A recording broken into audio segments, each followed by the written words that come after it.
하나님의 실제를 체험해야 합니다 라는 제목으로 하나님 말씀을 나눌 때 많은 은혜 받으시기를 주의 이름으로 축원드리겠습니다.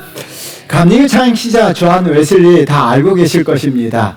존 웨슬리를 인생 전부를 바꾼 사건이 있었습니다. 1736년 조지아주로 여행하는 가운데서 여행객 모라비아 교도들의 용기와 신앙에 깊은 인상을 받게 되었는데요. 여러분, 폭풍과 몰아침으로 말미암아 배를 타고 가는데 큰 파도가 뱃머리에 부딪혀서 배가 전복될 위기에 있는 거예요. 배에 탄 모든 사람들이 죽음 앞에서 두려워 떨면서 막 어쩔 줄을 몰라 하고 있는 거예요. 그런데 모라비아 교도들은요, 그 폭풍과 몰아치는 배에서, 그 흔들리는 배 속에서도요, 하나님을 향해서 두 손 들고 찬양하며 기뻐해서 하나님과 기뻐하며 찬양하는 거예요. 여러분, 존 웨슬리는요, 굉장히 큰 충격을 받았습니다. 자신은 하나님에 대한 중요한 지식들, 신앙적 지식을 다 알고 있음에도 불구하고 진정 살아있는 신앙을 갖지 못했다는 거예요. 그 파도 앞에서, 그 폭풍 앞에서 두려워하는 자신의 모습을 보고 굉장히 부끄러움을 느꼈다는 거예요. 이 경험을 했던 웨슬리는요, 한 중요한 문장을 우리에게 남겼습니다. 우리 한번 같이 읽어보도록 할까요? 구원의 확신을 알려면 마음속에서 하나님의 실제를 체험해야 한다. 하나님에 대한 지식은 중요합니다. 하나님에 대한 지식은 중요하지만 하나님의 지식에서 끝나는 것이 아니라 실제적으로 하나님의 실제를 체험해야 될 때 그것이 신앙의 실제가 된다는 거예요. 여러분, 하나님의 실존을 체험하는 신앙인이 되셔야 합니다. 신앙은 무엇입니까? 신앙이라는 것은 간단합니다. 하나님의 실제를 체험하는 것이 신앙이에요. 그러면 내가 신앙이라는 것은 뭐예요? 하나님의 신앙을 체험하면 신앙인이고요. 하나님의 실제를 체험하지 못하면 교회 다니는 사람이에요. 내가 목사고 장로고 권사고 중요한 게 아니에요. 그냥 교회만 오래 다닌 사람에 불과한 것인가? 나는 신앙인인가?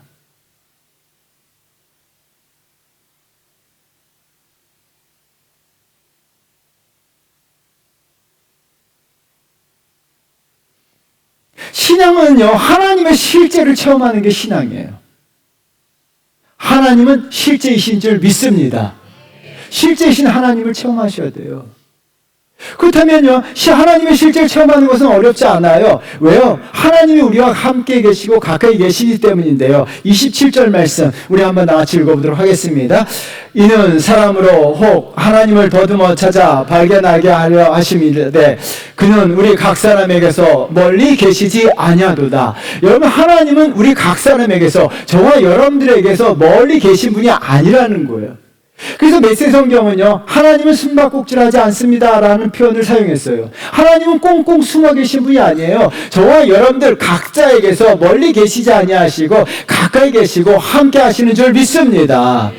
그러면 하나님이 가까이 계심으로 말미암아 하나님의 실제를 체험하기 쉽다는 거예요. 여러분, 하나님을 만나 그분의 실제를 체험해야 합니다. 왜 이것이 중요해야 될까요? 하나님의 실제를 체험하지 못하면요, 신앙이 실제가 되지 못해요. 신앙이 실제가 아니라 허위가 되고 모양만 있는 거예요. 여러분, 29절 말씀 읽어보도록 할까요? 읽겠습니다. 이와 같이 하나님의 소생이 되었은즉 하나님을 금이나 은이나 도래나 사람의 기술과 고안으로 새긴 것들과 같이 여길 것이 아니니라. 여러분, 하나님을 어떤 존재로 여깁니까? 금이나 은이나 돌, 무생물로 여긴다는 거예요.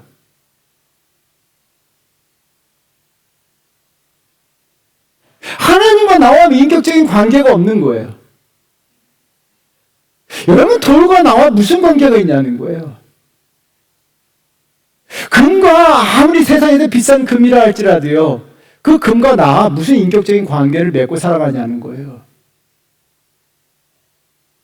그럼 신앙생활하면서 어떻게 합니까? 아무런 감동도 아무런 감정도 하나님의 실제하심의 역사하심을 경험하지 못해요. 제가 늘 말씀드리는 죠. 가장 불쌍한 성도가 누굽니까? 하나님의 실제 역사하심을 한 번도 경험해보지 못하는 거예요. 신앙생활하면서 아무 감동도 느껴보지 못하는 거예요. 왜요?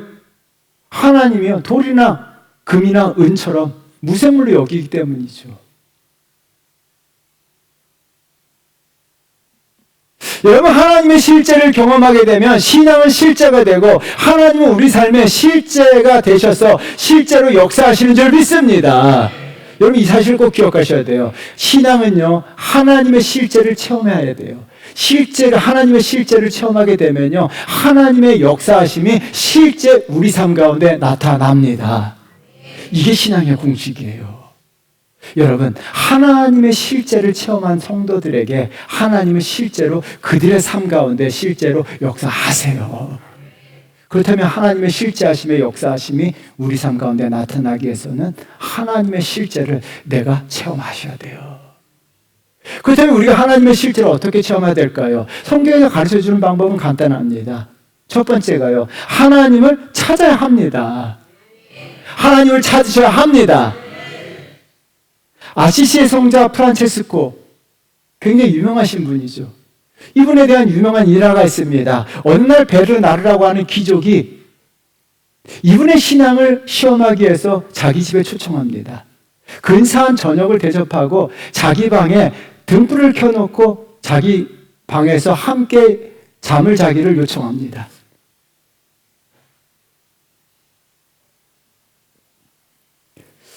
프란체스코는요, 그 귀족의 요청대로 그 집에서 저녁을 먹고 그 귀족과 함께 잠을 잡니다.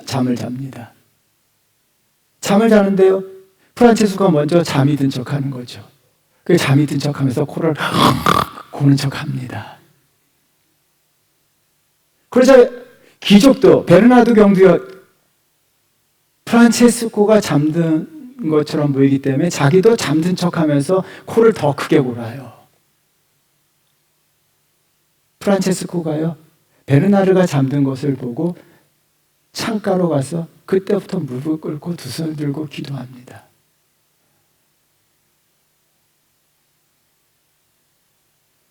근데요, 밤늦도록 프란체스코가 기도했던 내용은 한 문장이에요.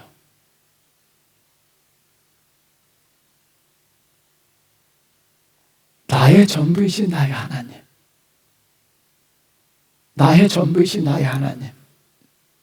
나의 전부이신 나의 하나님. 나의 전부이신 나의 하나님.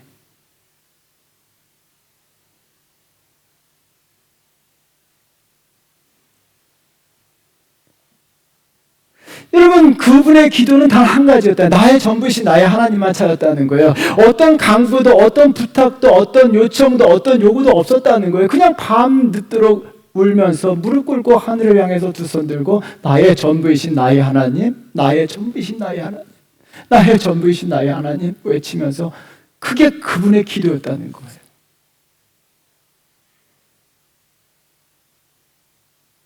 여러분, 프란체스코의 삶을 읽어보면요, 하나님의 실제를 체험했고 그의 신앙은 실제가 되었고 그의 신앙은 실제였다는 거예요. 그리고 하나님이 실제적으로 그의 삶에 역사하셨다는 거예요. 하나님을 찾게 되면요, 신앙은요, 하나님은 만나주시고요, 하나님은 역사하시는 줄 믿습니다.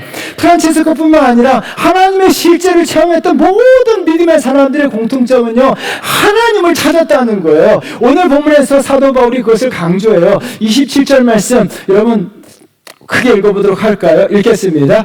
이는 사람으로 혹 하나님을 더듬어 찾아 발견하게 하려 하심이로되 그는 우리 각 사람에게서 멀리 계시지 아니하도다. 여러분, 이는 사람으로 하나님을 더듬어 찾아 발견하게 하려 하심이다 라고 이야기하는데요, 이 본문에 대해서 쉬운 성경은 이렇게 번역했습니다. 우리 한번 읽어보도록 하겠습니다. 이렇게 하신 것은 사람들이 하나님을 찾기를 바라시기 때문입니다. 사람들은 하나님을 더듬어 찾기만 하면 찾을 수 있습니다. 여러분, 하나님을 찾기만 하면 하나님을 찾을 수 있다라고 이야기합니다. 하나님은 저와 여러분들 가까이 계십니다. 우리가 하나님을 찾기만 하면 하나님이 만나주시는 줄 믿습니다. 에레미야서 29장 13절 말씀도 한번 보세요. 크게 읽어보도록 하겠습니다. 너희가 온 마음으로 나를 찾으면, 너를 구하면 나를 찾을 것이요 나를 만나리라. 여러분, 우리가 마음을 다해서, 정말 마음을 다해서, 여러분 건성으로 입이 아니라 마음을 다해서 하나님을 찾게 되면 하나님께서 만나주시고 우리를 만나주시고 하나님께서 저와 여러분들을 찾아오시는 줄 믿습니다. 그래서 우리는 어떻게 합니까? 마음을 다해서 하나님을 찾아야 돼요. 마음을 다해서 하나님을 찾는 저와 여러분들이 되셔야 될 줄 믿습니다. 한국생명존중희망재단에서요, 이번 주 2014년 이후에 사람들이 죽으면서 썼던 유서를 연구하면서요, 유서에서 가장 많이 사용된 단어가 무엇인가를 발표했어요. 여러분, 유서에서 사람들이 가장 많은 단어, 어떤 단어를 사용했을까요? 가장 많이 사용했던 단어 1위가요, 엄마, 어머니예요. 두 번째가 아빠, 아버지예요. 왜 사람들은 죽음 앞에서 엄마를 찾았고 아빠, 아버지를 찾았을까요? 그 기사를 읽으면서 궁금한 거예요. 생각해 본 거예요. 죽음 앞에 섰을 때 왜 엄마를 찾았을까? 엄마가 가장 애틋하지 않나 싶어요.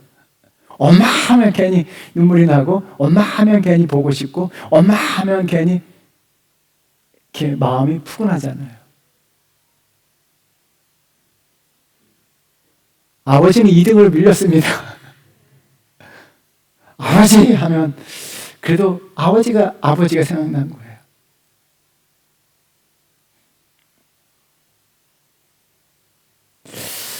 여러분, 정말 내 인생에 가장 도움을 주셨던 분이 누구냐는 거예요. 엄마 아니에요? 우리 삶 속에서 죽음 앞에서, 저는 그 기사를 읽으면서 생각해서, 우리 삶 속에서 죽음 앞에서 정말 가장 많이 찾아야 될 단어가 무엇인가? 엄마, 아빠가 아니라 하나님이 되어야 합니다. 벌거벗은 자와 죽은 자 2권에서요, 천주교 신자인 병사가요, 총 맞고 죽은 전우 앞에서 이런 고백을 합니다. 우리 한번 다 같이 읽어보도록 할까요? 있잖아, 한 방 맞고 죽는데 신부가 없어. 천주교들은요, 죽기 전에 고해성사를 해야 돼요. 신부 앞에서. 그래야 죄가 용서받는다라고 생각하는 거예요. 근데 갑자기 총을 맞고 죽었는데 그 옆에 신부가 없는 거예요. 그건 죄의 용서함 받지 못하기 때문에 굉장히 커다란 충격인 거예요. 그리고 그 다음 문장에 이런 말이 있습니다. 우리 한번 다 같이 읽어보겠습니다. 그 말이 젖은 수건이 되어 갤러거를 후려 갈겼다. 굉장히 두려운 거예요. 젖은 수건이 되어서 후려 갈겼다는 거예요. 그만큼 충격을 받았다는 거예요. 왜요? 내가 총알을 맞고 죽고 있는데, 갑자기 죽게 되었는데 재고백할 신부가 없음으로 말미암아 재용서함 받지 못하는 거예요. 여러분, 죽는데 신부가 없어도 괜찮습니다. 우리는 괜찮아요. 신부한테 고해성사하는 거 아니기 때문이에요. 저와 여러분들은 이미 예수 그리스도를 믿음으로 말미암아, 예수 그리스도로 말미암아 재용서함 받은 줄 믿습니다. 우리는 신부가 없어도 괜찮아요. 그런데 중요한 게 있습니다. 살아가는데요, 여러분 죽어가는데 하나님을 체험한 적이 없다, 하나님이 없다, 이것이 정말 큰 문제입니다. 여러분, 살아가는 데 있어서 내 삶에 하나님이 안 계시다, 정말 죽어가는데 내 삶이 죽음 앞에서 하나님이 없다, 충격 받으셔야 돼요. 젖은 수건으로 한 대 후려 맞는 것보다 더 큰 충격을 받으셔야 돼요.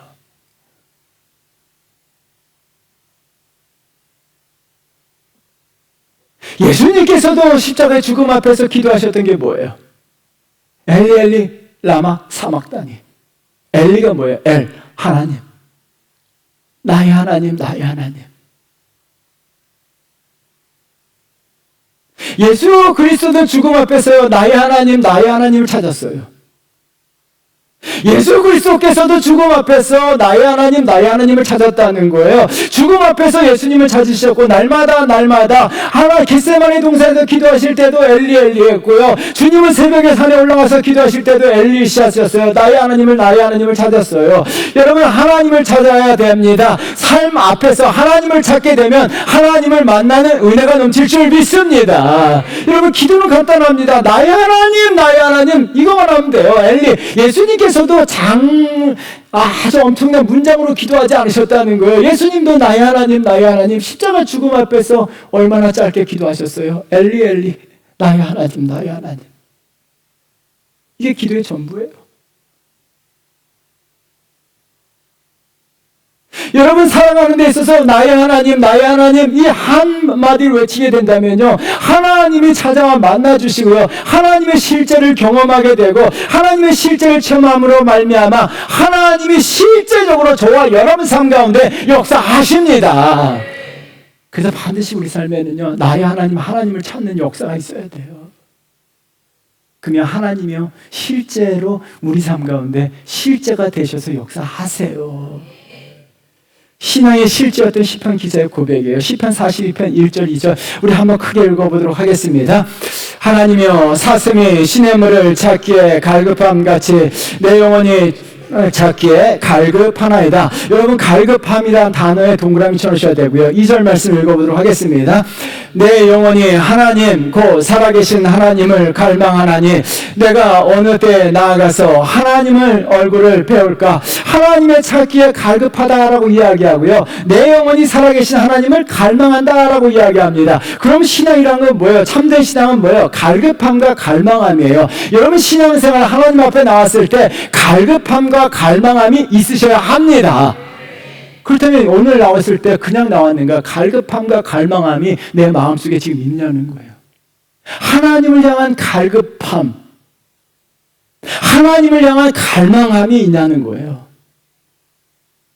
여러분, 그것이 신앙이에요. 신앙. 하나님을 만나고요, 하나님의 체험하기에 대해서는요, 하나님의 존재성에 대한 갈급함이 있으셔야 돼요. 정말 하나님 그 하나님 한 분만에 대한 정말 물질에 대한 간절함이 아니라, 병고침에 대한 간절함이 아니라 하나님, 살아계신 하나님에 대한 갈급함이 있어야 돼요. 그게 신앙입니다. 내가 믿는 하나님, 나를 위해 살아계신 하나님, 그 살아계신 하나님에 대한 갈급함이 있어야 되고, 그 하나님에 대한 갈망함이 내 안에 있어야 합니다. 여러분, 이것이 없다면요, 여러분 정말 이것이 없다면요, 갈급함과 갈망함이 내 안에 있어야 돼요. 예배드리면 갈급함으로 예배드리셔야 되고요, 예배에 대한 갈망함이 있어야 돼요. 왜요? 갈급함과 갈망함으로 하나님을 찾는 게 마음을 다하는 거죠. 하나님을 찾게 되면 그 사람을 통해서 하나님을 실제 체험하게 하시고, 하나님의 역사하심이 실제로 그 사람을 통해서 갈급한 영혼, 하나님을 갈망하는 영혼을 통해서 실제로 역사하십니다. 그래서 8절 말씀 한번 보세요. 시편 42편 8절 말씀 크게 읽어보도록 하겠습니다. 낮에는 여호와께서 그의 인자하심을 베푸시고 밤에는 그의 찬송이 내게 있어 생명의 하나님께 기도하리로다. 여러분, 시편 42편 8절 말씀 꼭 줄쳐놓으셔야 돼요. 낮에는 하나님께서 그의 인자하심을 베푸신다라고 이야기합니다. 하나님의 우리의 일상 살아가는데, 우리가 생활하는데 하나님의 인자하심을 베푸신다라고 이야기합니다. 이것이 얼마나 멋진 단어냐면요, 고대 그리스 로마 사람들이 인생에서 가장 좋아했던 단어가 있어요. 데우스 엑스 마키나라고 하는 단어입니다. 그들은요, 입에 데우스 엑스 마키나 한번 따라해봐 하겠습니다. 데우스 엑스 마키나. 그냥 몰라다예요. 데우스는요, 하나님이라는 뜻이에요. 신이 때 맞춰 나타난다. 예기치 않은 구원이 이루어진다는 뜻이에요.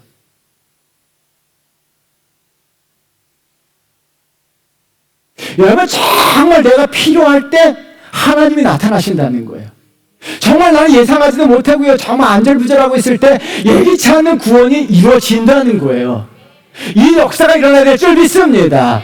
낮에는 여호와께서 그의 인자하심을 베푸신다라는 표현은요, 하나님께서 우리가 일상을 살아가는데요, 때맞춰 나타나셔서 역사하십니다. 예기치 않는 구원의 역사 일어납니다. 하나님의 실제를 체험하게 되면요, 전혀 예상하지 못했던 일들이 내 삶에 나타나는 거예요. 하나님이요, 때맞춰 정말 필요할 때 나타나셔서 저와 여러분들을 도와주십니다. 그래서 어떻게 해요? 신앙은요, 연속성이에요. 어떤 일이 벌어집니까? 낮에는 하나님의 인자하심을 베푸시고 밤에는 어떻게 합니까? 그 인자하심에 하나님을 체험한 성도들은요, 또 밤에는 기도해요. 나의 하나님 찾으면서 기도해요. 여러분, 신앙이 얼마나 아름답습니까? 낮에는요, 우리가 열심히 살아갈 때마다 하나님이 때 맞춰서 구원의 역사를 베풀어 주시고요, 때 맞춰 예기치 않은 구원의 역사 일어나는 거예요. 여러분, 얼마나 감동적인 아름다운 역사가 일어납니까? 얼마나 살만합니까? 그리고 어떻게 합니까? 그 인자하심을 경험한 성도들은 밤에는 나의 하나님 하면서 하나님을 찾는 거예요. 이런 신앙의 연속성이 저와 여러분 삶에 나타날 줄 믿습니다. 여러분, 하나님을 향한, 그래서 어떻게 합니까? 저는 그 생각이 들어요. 예배에 대한 간절함이 있어야 돼요. 예배는 뭐예요? 하나님을 향한 갈망이거든요. 그냥 꺼다는 보리처럼 앉아 계셔서는 안 되고요. 내 마음이 정말 예배를 통해서 하나님을 향한 간절함, 갈망이 있으셔야 돼요. 내 삶에 나의 하나님, 이 외침이 있어야 돼요. 그것이 삶의 기도가 되셔야 돼요.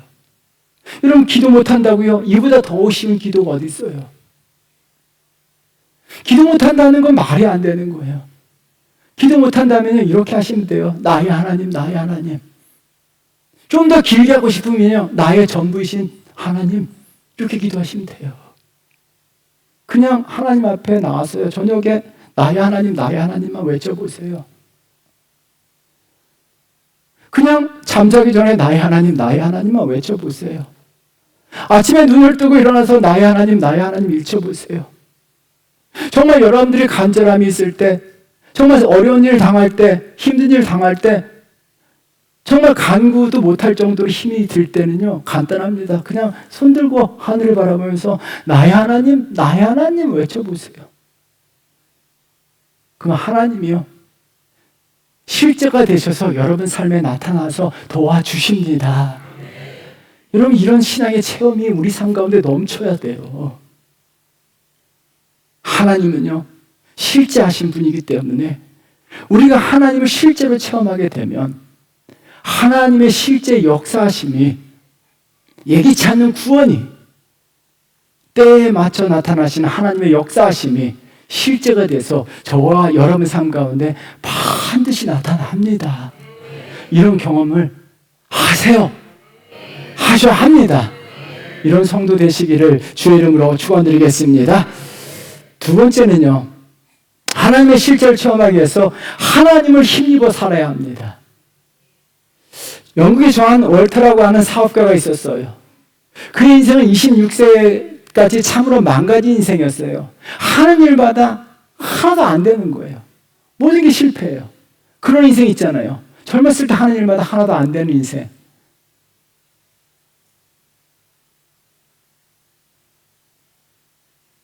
모든 게 실패하는 인생. 존 월터도 그런 사람이었어요. 그런데 어느 날 교회 갔는데요, 그때 목사님 하신 말씀이 마음에 와 닿은 거예요. 목사님 하신 설교는 간단합니다. 겨자씨만한 믿음만 있으면 산을 들어 옮기리라. 겨자씨만한 믿음만 가지고 있으면 된다라는 말씀이 마음에 와 닿은 거예요. 산을 옮길 수 있는 놀라운 역사가 일어난다는 거예요. 근데 이분은 그래서 그 말씀에 은혜를 받고 바로 나가서 했던 것이 뭐냐면 겨자씨를 구입한 거예요. 그리고요, 평생의 겨자씨를 호주머니에 넣고 다니면서 어려운 일이 다닐 때마다 겨자씨를 손에 꺼내서 길 가든 어딘가 어려운 일 당할 때마다 겨자씨를 꺼내고 하나님이여, 나 겨자씨만한 믿음 달라고, 그리고 이 산을 옮기게 해달라고 기도했던 거예요. 겨자씨를 붙들고, 그 말씀을 붙들고 실제 겨자씨를 가지고 기도했던 거예요. 실제 겨자씨를. 그러자요, 이분은요 19세기 영국에서 영국 경제를 움직이는 가장 중요한 인물로 되었어요. 정말 영국에서 좌널터하면 굉장히 유명한 사람이 된 거죠. 보잘것없고 실패한 인생이요, 하나님 말씀을 붙들고 힘입어 살아가게 될 때 그 말씀이 그 인생 가운데 그대로 역사했습니다. 산을 옮길 만한 믿음처럼 산이 옮겨지는 역사가 일어난 줄 믿습니다. 여러분, 그래서 신앙생활한다는 간단합니다. 우리가 실패한 좌절, 낙심하실 때마다요, 여러분 겨자씨를 보고 기도했다는 거예요. 겨자씨만한 믿음만 있으면 산을 옮겨주는데 내 인생 가운데서도 내 앞을 가로막고 있는 산들 하나님이 옮겨주셨다는 거예요. 하나님이 역사하셨다는 거예요. 여러분, 하나님 말씀을 붙들고요, 그 말씀 그대로 믿으며 그 말씀을 힘입어 살아간다면요, 그 말씀이 그대로 여러분 삶 가운데 일어나는 줄 믿습니다. 그래서 신앙생활 한다는 건 뭐예요? 내가 정말 이 축복을 받고 싶다 하면요, 그 말씀을 꽉 붙드세요. 그 말씀을 꽉 붙들고요, 그 말씀을 힘입어 살아가십시오. 그러면 그 말씀을 믿고 힘입어 살아간다면 그 말씀이 실제적으로 내 삶 가운데 일어납니다. 그래서 진짜 믿음의 사람들은 어떻게 합니까? 내가 좋아하는 말씀이 있어요. 내가 정말 사랑하는 말씀, 내 삶에 이루어지기를 원하는 말씀들이 꼭 가지고 있어요. 있죠? 네. 있죠? 없으면요, 오늘 집에 와서 만드세요.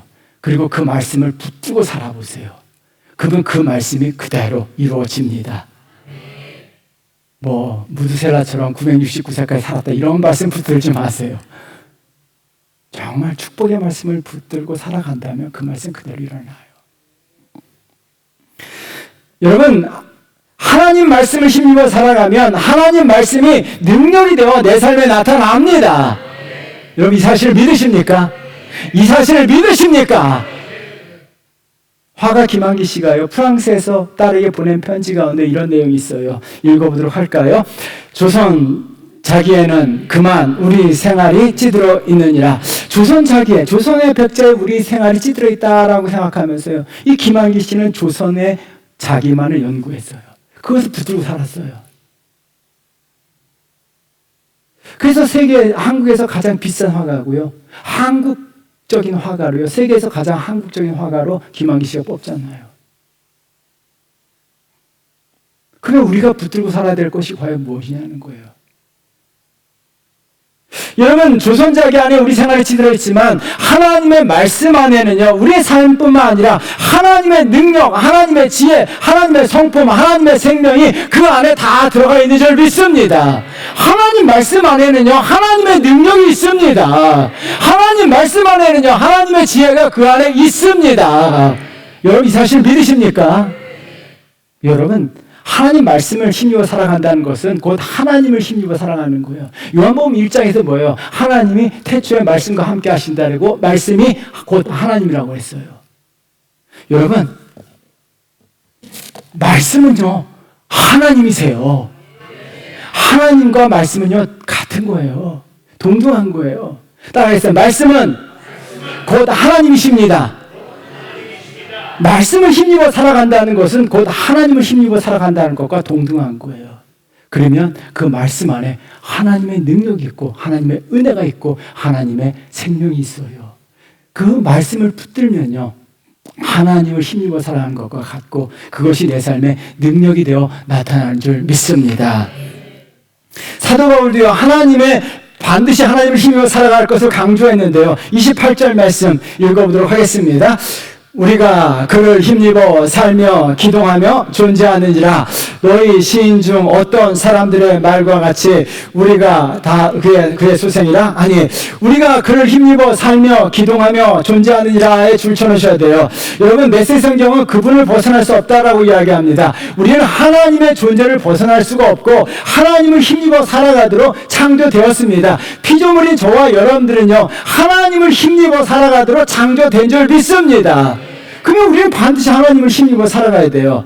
하나님을 힘입어 살아가야 되는데요, 하나님을 힘들어 살아갈 것을 강조했던 사도 바울이요, 왜 그러냐? 우리가 그의 소생이기 때문이에요. 이 문장에 줄쳐놓으셔야 돼요. 이 말은요, BC 300년경에 활동했던 두 사람의 시인 아라투스와 클레안테스의 말을 인용한 건데요, 우리가 제우스의 소생이다라는 말을 그대로 인용한 거예요. 그래서 이 크레난데스가 이런 말을 했습니다. 우리 한번 다 같이 읽어보도록 할까요? 아덴 사람들은 제우스에게서 생겨났으므로 다른 족속들보다 더 위대하다. 제우스의 소생이기 때문에 다른 족속들보다 더 위대하다는 거예요. 그래서 여러분 그리스 사람들은요 긍지가 강해요. 자존감이 높아요. 왜요? 제우스의 소생이기 때문에. 저와 여러분들은 하나님의 소생인 줄 믿습니다. 저와 여러분들은 살아계신 전능하신 하나님의 자녀인 줄 믿습니다. 하나님의 자녀예요. 그래서 사도 바울이 뭐라고 해요? 갈라디아서 4장 6절 말씀 우리 한번 같이 읽어보도록 하겠습니다. 너희가 아들임으로 하나님이 그 아들의 영을 우리의 마음 가운데 보내사 아빠 아버지라 부르게 하셨느니라. 우리는 하나님을 아빠 아버지라 부를 수 있습니다. 왜요? 하나님이 우리를 자녀 삼으셨기 때문이에요. 우리는 하나님의 자녀이기 때문에 어떻게 합니까? 다른 족속들보다 더 위대해요. 더 비참합니까? 우리는 다른 족속들보다 더 위대합니다. 우리는 다른 인간들보다 더 위대합니다. 왜요? 나는 하나님의 자녀이기 때문에. 여러분 이 사실을 믿으십니까? 따라하겠습니다. 나는 하나님의 자녀이기 때문에 위대합니다. 아멘? 이런 긍지가 좀 있어야 돼요.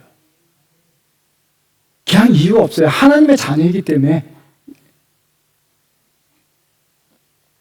그래서 믿음의 사람들은요, 세상 누구보다도 더 위대했어요. 하나님을 힘입어 살아왔기 때문이에요. 제가 야구를 개인적으로 좋아합니다. 프로야구 준 플레이오프 1차전이 끝난 후에 나왔던 기사 내용 읽다가 좀 은혜를 받았어요. 그 기사 내용 가운데 이런 문장이 있었어요. 우리 한번 같이 읽어보도록 하겠습니다. 절체절명의 순간 자신을 믿고 실행할 수 있는 용기 한 스푼이 차이를 만든다. 자신을 믿고 실행할 수 있는 용기 한 스푼만 있으면요, 다른 선수들과 차이를 만든다는 거예요. 그 용기 한 스푼으로 말미암아 승리 투수가 된 거예요. 승리자가 된 거예요. 그런데요, 사람들은 그 용기 한 스푼이 없다는 거예요. 용기 한 스푼이 없기 때문에 실패하고 좌절하고 낙오한다는 거예요. 여러분, 하물며 나 자신을 믿고 시행할 수 있는 용기 한 스푼만 있어도 세상의 성공자가 된다면, 나 자신이 아니라 전능하신 하나님을 믿는 온 세상의 구주이신 예수 그리스도를 힘입어 살아간다면, 여러분 세상 사람들과 그 차이가 얼마나 날까요? 얼마나 날까요? 하나님을 믿고 나아간다면, 하나님 주시는 담대함, 하나님의 주신 용기로 나아간다면 우리가 그래서 위대한 거예요. 우리는요, 하나님이 주시는 담대함이 있기 때문입니다. 여러분, 다윗의 고백이에요. 사무엘하 22장 19절 말씀 우리 한번 다 같이 읽어보도록 하겠습니다.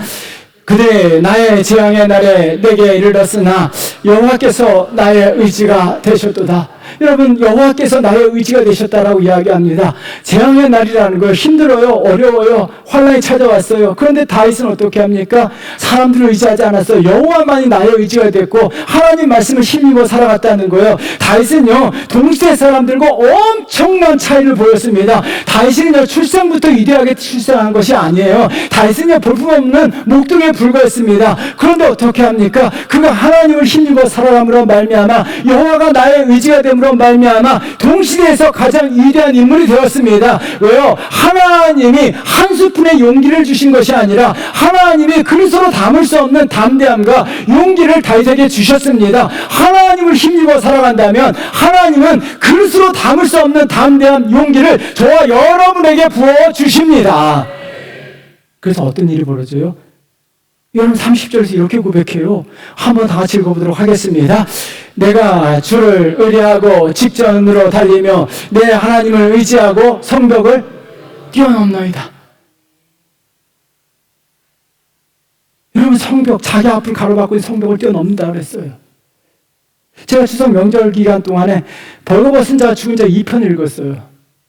1편은 아프리카 가기 전에 읽었고 2편 읽는데요, 거기서 군인들의 이야기예요. 미군들, 수색조 사람들이 수색을 하다가 커다란 바위가 나타난 거예요. 그 바위 앞에서 느끼는 두려움을 이렇게 표현해요. 우리 한번 같이 읽어보도록 하겠습니다. 학창시절 체조 시간대에 철봉대 앞에서 자기 차례를 기다리며 느꼈던 것과 같은 해묵은 두려움이 되살아나 그를 괴롭혔다.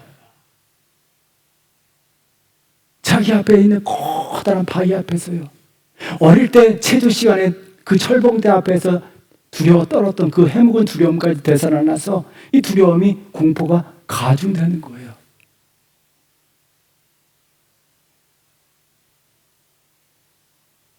그 바위 앞에서 벌벌벌 떠는 거예요. 다리가 후들후들 거리는 거예요. 두려움 앞에서 주저앉아 버리는 거예요.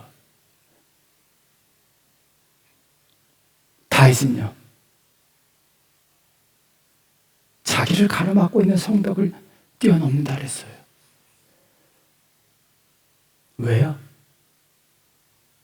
다윗은요, 하나님을 힘입어 살았기 때문이에요.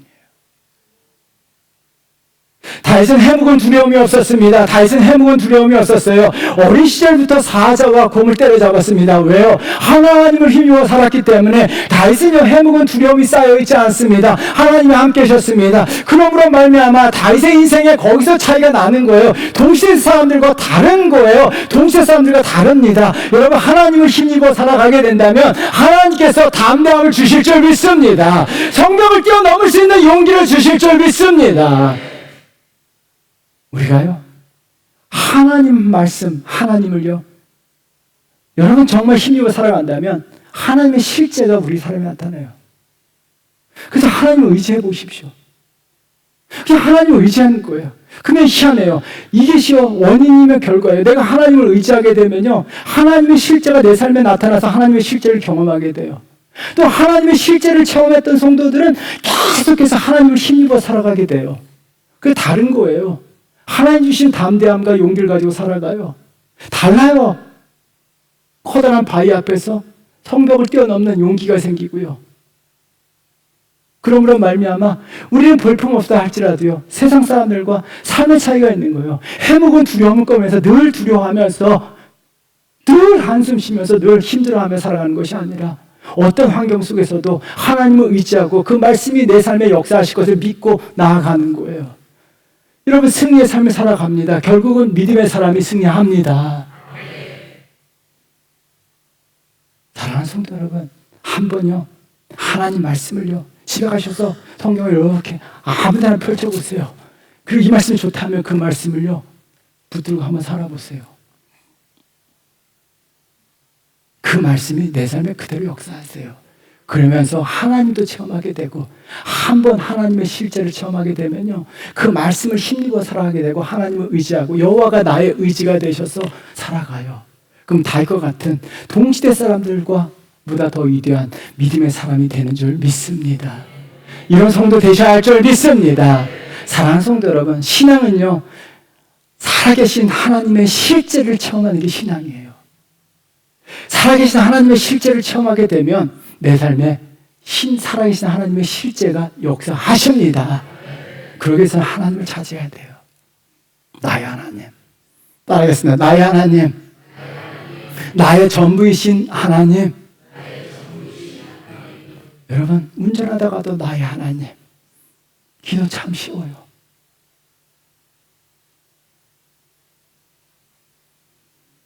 밤에 잠자기 전에 침대 같아서 잠깐 무릎 꿇을 수 있잖아요. 10초. 저는 그랬으면 좋겠어요. 10초 정도는 무릎 꿇고 나의 하나님, 나의 하나님 한 10번이고 부르짖고 그냥 중심 좋을 것 같아요. 그러면요, 그 아무것도 아닌 나의 하나님이라고 부르실 때 참 희한하게도 하나님은 가까이 계신 하나님께서 우리 삶 가운데 그대로 역사하세요. 역사하십니다. 그리고 힘들다고요? 힘 안 든 사람 없어요. 다윗은 힘이 아니라 재앙이 자기 삶에 찾아왔다고 그래요. 근데 여호와가 나의 의지가 되셨다라고 이야기해요. 그러면 어떻게 합니까? 힘들어요? 어려워요? 울고불고 한숨 쉬는 게 아니라 하나님 말씀을 힘입고 여호와가 나의 의지가 되셔서 정말 하나님을 힘들고 하나님 말씀 붙들고 한번 일어서 보세요. 그러면요, 여러분들도 성벽을 뛰어넘는, 여러분 앞에 있는 장애물을 뛰어넘을 수 있는 담대함과 용기를 하나님이 주십니다. 하나님이 주십니다. 그럼 하나님을 체험하는 거예요. 그래서 하나님의 역사하심이 내 삶의 실제가 돼야 돼요. 반드시 하나님의 역사하심이 저와 여러분의 삶의 실제가 되는 역사가 일어나시기를 주의 이름으로 축원드리겠습니다. 따라하겠습니다. 신앙은 실제하신 하나님을 실제로 체험하는 겁니다. 이 은혜가 넘치기를 주의 이름으로 축원드립니다. 우리 찬양하겠습니다. 나의 힘이 되신 여호와여.